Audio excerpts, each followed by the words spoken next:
நம்ம இன்றைக்கி பார்த்துக்கிட்டு இருக்கிறது பாரம்பரிய வைத்தியம். பாரம்பரிய வைத்தியத்தில் மூளைச்சோர்வுக்கான மருத்துவம். மூளைச்சோர்வுனா என்ன? அதிக அளவு சிந்திச்சுக்கிட்டே இருப்பாங்க. அப்போ அவங்கள அறியாமையே தன்னால் தூங்கிடுவாங்க.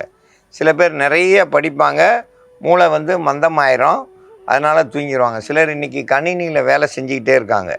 இது மாதிரி ஒவ்வொரு வேலையிலையும் இருக்கிறவங்களுக்கு மூளைச்சோர்வு ஏற்படும்.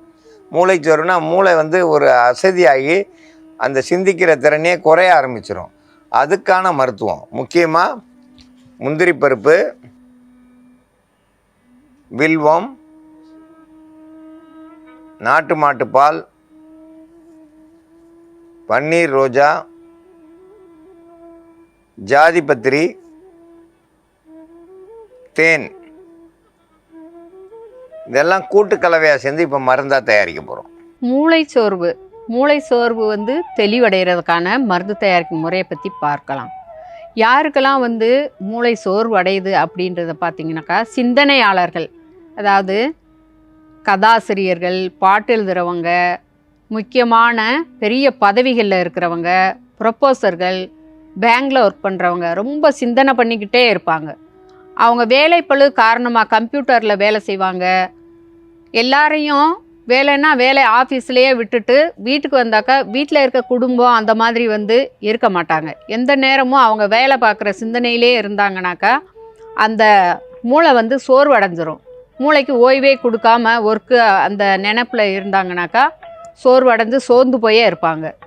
அவங்க மூளைக்கு கொஞ்சம் ஓய்வு கொடுக்கணும்னா ஓய்வு கொடுத்துட்டு இந்த மருந்து எடுத்துக்கிட்டாங்கனாக்கா புத்துணர்ச்சியாக தெளிவடைஞ்சு இருப்பாங்க. மூளை சோர்வை போக்குறதுக்கான மருந்து தயாரிக்கும் முறையை பற்றி பார்க்கலாம்.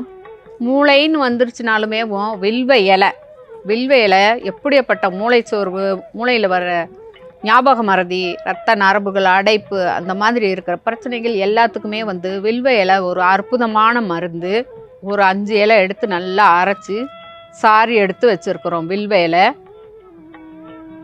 தனியாக ஒரு பாத்திரத்தில் வச்சுக்கிறலாம். கூட்டு மருந்தாக கொடுக்கணும். சாதிபத்திரி ஒரு சிறு துண்டு எடுத்துக்கிட்டால் போதுமானது. இதை அப்படியே கூட சேர்த்துக்கரலாம். சாதிபத்திரியை நல்லா கையிலே பொடிச்சு விட்டுறலாம், நொறுங்கிடும்.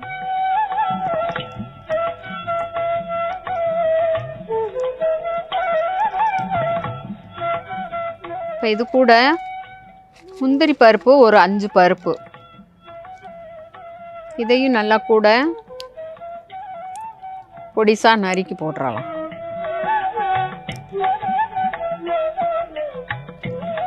முந்திரி பருப்பு இந்த மாதிரி 5 பருப்பை நல்லா நறுங்களாக உடச்சி போட்டுக்கிறலாம், அல்லது நொறுக்கியும் போட்டுக்கிறலாம்.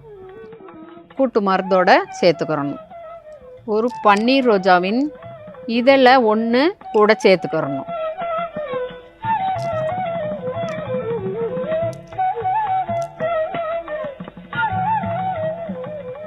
நாட்டு மாட்டு பால், நல்லா சூடான பால் ஒரு 100 மில்லி அளவுக்கு கூட சேர்த்துக்கிறலாம்.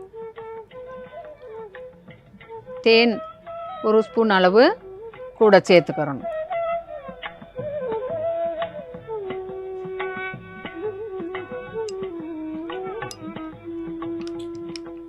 சோர்ந்து போய் இருக்கிற மூளையை புத்துணர்ச்சியாக பழைய நிலைக்கு கொண்டு எப்போவும் அவங்க ஆரோக்கியமாக இருக்கிறதுக்கு, புத்துணர்ச்சியாகவே எப்பவும் வச்சுக்கிறதுக்கு இந்த வில்வ இலையோட கூட்டு மருந்து இதெல்லாம் நம்ம மொத்தமாக சேர்ந்து சாப்பிட்டுட்டு வர்றப்போ அவங்களுக்கு அந்த மூளை சோர்வுன்னே இருக்காது. அதே நேரத்தில் ஓய்வு கொடுக்கணும். மூளைக்கு தொடர்ந்து வேலை, அவங்க மணிக்கணக்கில் வேலை செஞ்சுக்கிட்டு இருக்காங்கனாக்கா ஒரு 5 மணி நேரம் 6 மணி நேரம் வேலை செஞ்சாங்கனாக்கா ஒரு 2 மணி நேரமாவது தூங்கி ரெஸ்ட் எடுத்துடணும். அப்படி இருந்தீங்கனாக்கா உங்களுக்கு மூளை சோர்வுனே அடையாது. மூளை சோர்வு மாறுறதுக்கு இது ஒரு சிறந்த மருந்து. இதை தயார் பண்ணி சாப்பிடுங்க. மூளை சோர்வுக்கான மருந்து வில்வ இலை, பன்னீர் ரோஜா, ஜாதிபத்திரி, தேன், முந்திரி பருப்பு, நாட்டு மாட்டுப்பால், இதெல்லாம் கூட்டு கலவையாக சேர்ந்து மருந்தாக தயாரிச்சிருக்கோம். இந்த மருந்தை குடித்தாங்கன்னா கண்டிப்பாக மூளை சோர்வு சரியாகும். இந்த மருந்தை பயன்படுத்தி பயன்பெற வேண்டும் என்று கேட்டுக்கொள்கிறேன்.